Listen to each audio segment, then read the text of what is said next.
You mentioned a number of minerals, supplements.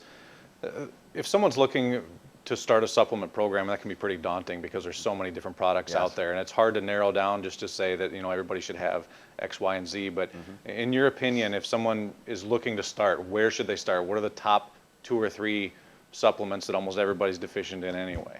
Well, my good friend Christopher Barr, maybe you've seen him. He's known as Not a Doc. He's a character, absolute character. I love him.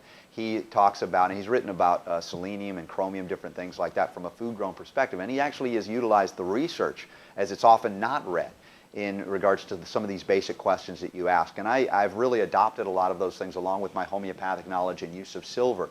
And I say some of these key things include the selenium, include the glucose tolerance factor form of chromium, because again, cancer feeds on sugar, sugar metabolism. If you're not metabolizing and transiting easy in and out of the healthy cells, you don't have enough chromium in your system. Therefore, you will feed the cancer before you will feed your own cells. So chromium becomes another critical area. And I don't mean chromium picolinate or polynicotinate or chromium chloride.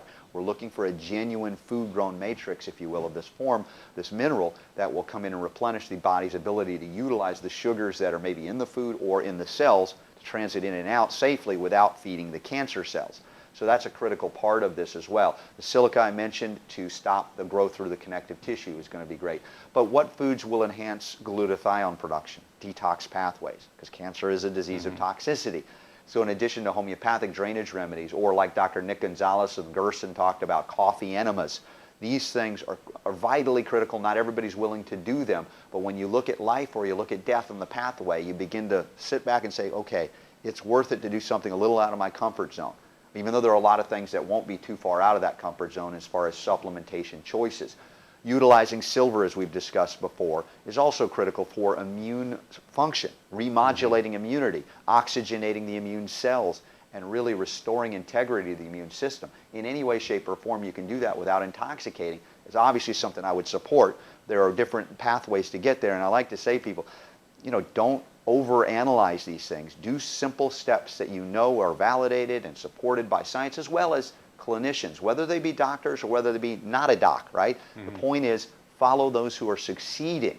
Learn from them, apply them, and then individualize based on your needs, because one size fits all is not really the way it works in reality, although I've yet to meet the human being or animal that didn't need a healthy liver to function well. The question is, how do you want to support that liver? And there are 1,000, 10,000 different ways to go. Bottom line, though, we must clean up what comes into our body before it gets intoxicating. But if we're already intoxicated, we got to support that elimination pathway.